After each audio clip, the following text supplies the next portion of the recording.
Hi అండి, అందరికీ నమస్కారము. నా పేరు గౌతమి. ఈ వీడియోలో అయితే నేను మీకు ఒక మంచి మనీ సేవింగ్ ఐడియా అయితే చెప్తానండి. మనీ సేవింగ్ ఐడియాతో పాటు మనలాంటి మధ్యతరగతి వాళ్ళము మనకి డబ్బులు అవసరమైనప్పుడు బయట అలా వడ్డీకి అలా తెచ్చుకుంటూ ఉంటాం కదండి, అప్పుగా డబ్బులు అనేటివి. ఆ డబ్బుల్ని మనము తక్కువ టైంలో ఎలా తీర్చుకోవచ్చు అనేది ఈ వీడియోలో చెప్తాను. అంటే అసలు ప్లస్ వడ్డీ మనము తక్కువ టైంలో ఎలా తీర్చేసేసుకోవచ్చు అనేది ఈ వీడియోలో చెప్తానండి.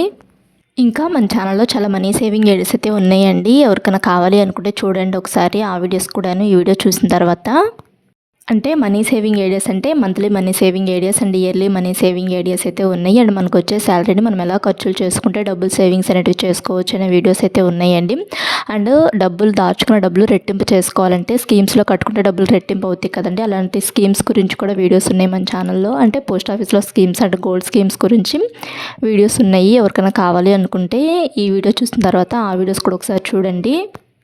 ఇంకా ఈ వీడియోలో నేను డబ్బులు బయట ఎవరైనా వడ్డీకి అలా అప్పుగా తీసుకొచ్చుకుంటూ ఉంటాం కదండి, ఆ డబ్బులు మనము తక్కువ టైంలో ఎలా తీర్చుకోవచ్చు అనేది చెప్తానని చెప్పాను కదా. అంటే మనము ఇప్పుడు ఒక ₹1,00,000 వడ్డీకి తెచ్చుకున్నాం అనుకోండి, బయట నెల నెల వడ్డీ కట్టుకునేటట్టు చూసుకోవాలి. అంటే ఒక ₹50,000 వడ్డీకి తెచ్చుకున్నాం అనుకోండి, బయట ఫ్రెండ్స్ కానీ అలాంటి వాళ్ళ దగ్గర వడ్డీకి అయితే తీసుకొచ్చుకుంటూ ఉంటారు కదా తెలిసిన వాళ్ళ దగ్గర.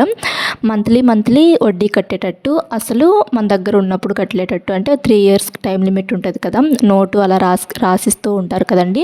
ఆ నోటుకి ఒక 3 years టైం లిమిట్ అనేది ఉంటుందండి. బయట వడ్డీకి ఇచ్చే వాళ్ళైనా వడ్డీకి తీసుకునే వాళ్ళైనా ఇది ఒకటి గుర్తుపెట్టుకోవాలి. 3 years లిమిట్ అనేది ఉంటుంది. నోటు ప్రామిసరీ నోట్ ఇస్తూ ఉంటారు కదండి, ఆ నోటుకి 3 years గడువు అనేది ఉంటుందండి. 3 సంవత్సరాల లోపు వడ్డీ డబ్బులు ప్లస్ అసలు మొత్తం తిరిగి ఇచ్చేసేయాలి మనము. చాలామంది ఏం చేస్తారంటే ఒకేసారి అసలు ప్లస్ వడ్డీ ఇచ్చేటట్లుగా తీసుకుంటారు కదండి వడ్డీకి డబ్బులు. అలా కనుక చేస్తే ఎక్కువ అమౌంట్ అనేది ఒకేసారి ఇవ్వాల్సి వస్తాము. మనలాంటి మధ్యతరగతి వాళ్ళము అలా తీసుకునే కన్నా మంత్లీ వడ్డీ కట్టేసేసేసి అసలేమో ఒక్కసారిగా ఇచ్చేటట్లుగా తీసుకోవడం బెస్ట్ అండి. అంటే మంత్లీ శాలరీస్ వస్తూ ఉంటాయి కదండి, మంత్లీ శాలరీస్ వచ్చేవాళ్ళు చక్కగా వడ్డీకి ఒక ₹50,000 తీసుకున్నారనుకోండి, నెలకి ₹50,000కి ₹2 వడ్డీ కింద మనకి ఒక ₹1,000 వడ్డీ అయితే అవుతుంది. అంటే నెలకి ఒక ₹1,000 చొప్పున అయితే వడ్డీ పే చేయాలి. అది ₹50,000 తీసుకుంటే, అది కూడా ₹2 వడ్డీ కింద తీసుకుంటే ఒక ₹1,000 అనేటి వాళ్ళకి మనం కట్టాలి వడ్డీకి తీసుకున్న వాళ్ళ దగ్గర. ఇప్పుడు ఒక ₹50,000 తీసుకున్నారనుకోండి, 3 years లోపు అసలు కట్టేటట్లు, వడ్డీ ఏమో మంత్లీ కట్టేటట్టు చూసుకుంటే చక్కగా మనకి ఈజీగా అయిపోతుందండి ఈ వడ్డీ అనేది. అంటే మనం ఒక 1 year ఉంచుకున్నా, ఒక 2 years ఉంచుకున్నా కానీ ప్రతి నెల కూడాను వడ్డీ కట్టేస్తూ ఉన్నాం అనుకోండి, అసలు మన దగ్గర డబ్బులు ఉన్నప్పుడు ఆ 50,000 ఇచ్చేసేస్తే సరిపోతుంది కదా. అలా కాకుండా మొత్తం ఒకేసారి ఇవ్వాల్సి వచ్చింది అనుకోండి, ఒక 2 years ఉంచుకున్నారనుకోండి, 50,000 ఇవ్వాలి ప్లస్ ఒక 24,000 ఇవ్వాలి. అంటే నెలకి ఒక ₹1,000 చొప్పున ఒక 24 నెలలు కదా, 2 years అంటే ఒక 24,000 కలిపి ఇవ్వాలి. 50,000 ప్లస్ 24,000 మొత్తం కలిపి ₹74,000 అయితే ఇవ్వాల్సి వస్తాము మనము, అసలు ప్లస్ వడ్డీ కలిపి. అలా కాకుండా అసలు 50,000 ఇచ్చేసేసేసి నెల వడ్డీ ఇచ్చుకుంటే చక్కగా మనకి డబ్బులు అనేటివి తక్కువైతే చేసుకోవచ్చు వడ్డీ ఇచ్చేటప్పుడు. అది ఎలా చేసుకోవాలి అంటే, ఇప్పుడు మనకి శాలరీలోనే మనము ఖర్చుల నుంచి తగ్గించుకొని నెలకు ఒక ₹1,000 మిగుల్చుకొని ఆ ₹1,000 మనం బయట వడ్డీకి తీసుకుంటాం కదా, వాళ్ళకి మంత్లీ ఇచ్చేటట్లుగా తీసుకోవటం బెస్ట్ అండి. లేదు అనుకుంటే 2 monthsకి ఒకసారైనా ఇవ్వచ్చు. అంటే 2 monthsకి ఒకసారి అంటే 2,000గా ఇవ్వాలి. అంటే ఇప్పుడు ₹50,000 మనం వడ్డీకి తీసుకున్నాం అనుకోండి, బయట ₹2 వడ్డీ కింద మనకి నెలకి ₹1,000 అవుతాయి కదా, అదే 2 నెలలకైతే 2,000 అవుతాయి కదా. 2 నెలలకు ఒకసారి ₹2,000 చొప్పున ఇచ్చామనుకోండి, చక్కగా అలా అయినా చేసుకోవచ్చు. అది ఎలా చేసుకోవాలంటే, సేవింగ్స్ అనేటివి మనకు వచ్చే శాలరీ ఒక ₹10,000 శాలరీ వచ్చినా కానీ మనకి రెంట్ కానీ, ఇంకా సరుకులకి, ఫీజులకి, పాల బిల్లులకి, వాటన్నిటికీ మనం ఖర్చులు చేస్తూ ఉంటాం కదండి. సరుకులు అనేటివి ఒక నెల తెచ్చుకున్న సరుకులు 2 నెలలకు వచ్చేలాగా చూసుకున్నాం అనుకోండి, అక్కడ కొంచెం సేవింగ్స్ చేసుకోవచ్చు.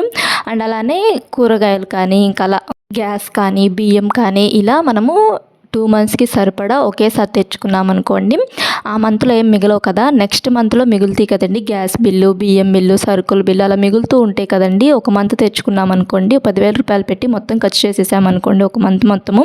నెక్స్ట్ మంత్ అవే బియ్యము, అవే సరుకులు, అంటే లాస్ట్ మంత్ తెచ్చుకున్న బియ్యము, అవే సరుకులు, అదే గ్యాస్ అలా ఉపయోగించుకున్నాం అనుకోండి, తర్వాత మంత్ కూడాను అక్కడ సేవింగ్స్ చేసుకుంటాం కదా, ఆ డబ్బులు మనము చక్కగా ఇలా 2,000 రూపాయలుగా మనము తీసుకున్న వడ్డీ అనేది కట్టేసేసుకోవచ్చు. చక్కగా ఇలా ప్లాన్ చేసుకున్నాం అనుకోండి, మనం తీసుకున్న అప్పుని తొందరగా ఈజీ వేలో ఇలా చేసేసుకోవచ్చండి, తీర్చుకోవచ్చు అప్పు అనేది.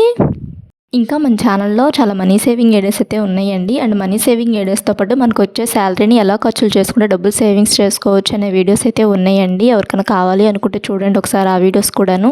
అంటే monthly money saving ideas and yearly money saving ideas ఉంటాయి. అండ్ మనకు వచ్చే శాలరీ రోజుకి 300 రూపాయల శాలరీ వచ్చే వాళ్ళ దగ్గర నుంచి నెలకి ఒక 20,000 రూపాయల లోపు శాలరీ వచ్చే వాళ్ళందరికీ వీడియోస్ అయితే ఉన్నాయండి మన ఛానల్లో. ఎవరికైనా కావాలి అనుకుంటే చూడండి. అంటే రోజుకి 300 రూపాయలు వచ్చేవాళ్ళు మనం ఎలా ఖర్చులు చేసుకుంటే డబ్బులు సేవింగ్స్ చేసుకోవచ్చు. అండ్ అలానే నెలకు ఒక 10,000 రూపాయల శాలరీ వచ్చేవాళ్ళు, అలా ఒక 20,000 రూపాయల శాలరీ లోపు వచ్చే వాళ్ళకి వీడియోస్ అయితే ఉన్నాయండి. మనం ఎలా ఖర్చులు చేసుకుంటే డబ్బులు అనేటివి సేవింగ్స్ చేసుకోవచ్చు అనే వీడియోస్ ఉన్నాయి. ఎవరికైనా కావాలి అనుకుంటే చూడండి ఒకసారి ఆ వీడియోస్ కూడాను. ఖర్చులు అనేటివి అందరికీ ఒకే విధంగా ఉండవు కదండి. కానీ మనము ఒక మంత్ తెచ్చుకుంటే నెక్స్ట్ మంత్ కూడా వచ్చే విధంగా చూసుకుంటూ ఉన్నామనుకోండి, చక్కగా ప్రతి నెల కూడాను అంత అమౌంట్ అనేది సేవింగ్స్ చేసుకోవచ్చు. అంటే ఇప్పుడు బియ్యం ఒక 1,500 రూపాయలండి, ఈ నెల 1,500 రూపాయలు పెట్టి బియ్యం తెచ్చుకున్నాం అనుకోండి, ఆ బియ్యాన్ని నెక్స్ట్ మంత్ కూడా ఉపయోగించుకున్నాం అనుకోండి, అక్కడ ఒక 1,500 రూపాయలు బియ్యం ఖర్చు అనేది తగ్గించుకుంటాము. అండ్ అలానే గ్యాస్ అండి, గ్యాస్ ఒక 900 రూపాయలు కదండి, ఈ మంత్ గ్యాస్ తెచ్చుకున్నాం అనుకోండి, నెక్స్ట్ మంత్ కూడా అదే గ్యాస్ యూజ్ చేసుకున్నాం అనుకోండి, అక్కడ ఒక 900 రూపాయలు సేవింగ్స్ చేసుకోవచ్చు. అండ్ అలానే సరుకులండి, సరుకులకు మనము ఈ మంత్ ఒక 1,000 రూపాయలు ఖర్చు చేసామనుకోండి, నెక్స్ట్ మంత్ కూడా ఆ 1,000 రూపాయలు పెట్టి తెచ్చుకున్న సరుకులనే యూజ్ చేసుకున్నాం అనుకోండి, సరుకులు ఏం తెచ్చుకోకుండా అక్కడ ఒక 1,000 రూపాయలు అనేటివి సేవింగ్స్ చేసుకోవచ్చు కదా. చక్కగా ఇలా మనము సేవింగ్స్ అనేటివి చేసుకోవచ్చండి. అండ్ అలానే ఏదన్నా ఫుడ్ ఐటమ్స్లో కూడాను బయట తెచ్చుకోకుండా ఇంట్లోనే ప్రిపేర్ చేసుకుంటూ ఉన్నాం అనుకోండి, చక్కగా అక్కడ కూడా మనం డబ్బులు అనేటివి సేవింగ్స్ చేసుకోవచ్చు.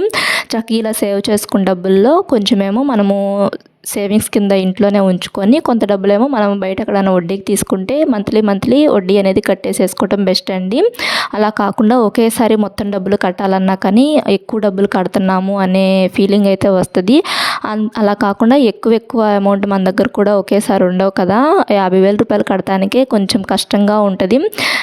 ఈ మంత్ లేవులే నెక్స్ట్ మంత్ కడదాంలే అలా అనుకుంటూ ఇయర్స్ అంటే 3 ఇయర్స్ అలా 4 ఇయర్స్ దాకా పొడిగించుకుంటూ ఉంటాం కదా. అలా కాకుండా మంత్లీ వడ్డీ కట్టేసేస్తూ ఉన్నాం అనుకోండి, అసలు అనేది ఈజీగా కట్టేసేసుకోవచ్చు.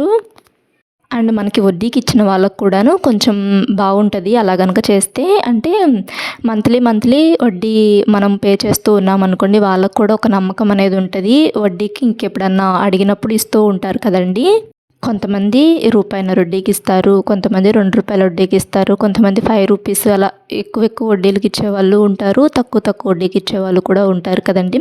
మనము అదే రూపాయిన్నర 2 రూపాయల లోపు ఎవరైతే ఇస్తారో మనకు తెలిసిన వాళ్ళ దగ్గర కనుక మనం వడ్డీకి తీసుకున్నాం అనుకునే డబ్బులు చక్కగా మనము ఈజీగా అప్పు అనేది తీర్చేసేసుకోవచ్చు. కొంతమంది అయితే మంత్లీ తీసుకోవటానికి ఇష్టపడరు కదండి, వడ్డీ డబ్బులు అనేటివి ఒకేసారి ఇవ్వమని చెప్తూ ఉంటారు కదా. అలాంటప్పుడు మనము ఇలా సేవ్ చేసుకున్న 1,000 రూపాయలు కానీ 2,000 రూపాయలు కానీ వీటిని ఏదైనా చీటీ వాటిలో కనుక కట్టుకున్నాం అనుకోండి, మనకి ఒక 11 మంత్స్ ఒక 1 ఇయర్ లోపు చీటీ పాటలు ఉంటాయి. నెలకు ఒక 1,000 రూపాయలు చొప్పున అలా కట్టుకుంటూ ఉన్నాం అనుకోండి, చక్కగా ఆ చీటీ పాటలో డబ్బులు ఒక 5 మంత్స్ తర్వాత కొంతమంది పాడుకుంటూ ఉంటారు కదా, అలా పాడుకొని ఆ డబ్బులు మొత్తం వాళ్ళకి ఇచ్చేసేసామనుకోండి, వడ్డీ లేకుండా ఉంటుంది కదా మనకి. ఇంకా ప్రతి నెల కూడాను మనము చీటీ పాటలో డబ్బులు అనేటివి కట్టుకుంటూ ఉండాలి, అక్కడ వడ్డీ అనేది ఏమి ఉండదండి. అలా అయినా చేయొచ్చు, ఇలా అయినా చేయొచ్చు. అంటే చీటీ పాటలు కూడాను తెలిసిన వాళ్ళ దగ్గర కట్టుకుంటే బెస్ట్ అండి. అంటే మనం ఇప్పుడు ఫ్రెండ్స్ ఉన్నారనుకోండి, అంటే మనలాంటి ఆడవాళ్ళ ఇంట్లోనే హౌస్ వైఫ్స్ అలా ఉంటూ ఉంటారు కదండి, అలాంటి వాళ్ళమందరము కలిసి ఒక 10 మందిమి అలా గ్యాదర్ అయ్యి చీటీ పాట అనేది ప్రతి మంత్ కూడాను 1,000 రూపాయలు చొప్పున 10 మంది కనుక 1,000 రూపాయలు కట్టుకుంటూ ఉన్నామనుకోండి, 10 మందిమి కడితే ఒక 10,000 రూపాయలు అలా వస్తూ ఉంటాయి కదా. అవన్నీ కూడాను ఈ మంత్ ఎవరికి అవసరం అనుకుంటే వాళ్ళకి ఇచ్చుకోవటం బెస్ట్, అలా అయినా వేసుకోవచ్చు. అలా అదే 20 మంది ఉన్నారనుకోండి, 20,000 అంటే నెలకి ఒక్కొక్కళ్ళు ఒక 1000 రూపాయలు చొప్పున కట్టుకున్నాం అనుకోండి, 20,000 కట్టుకుంటాం కదా.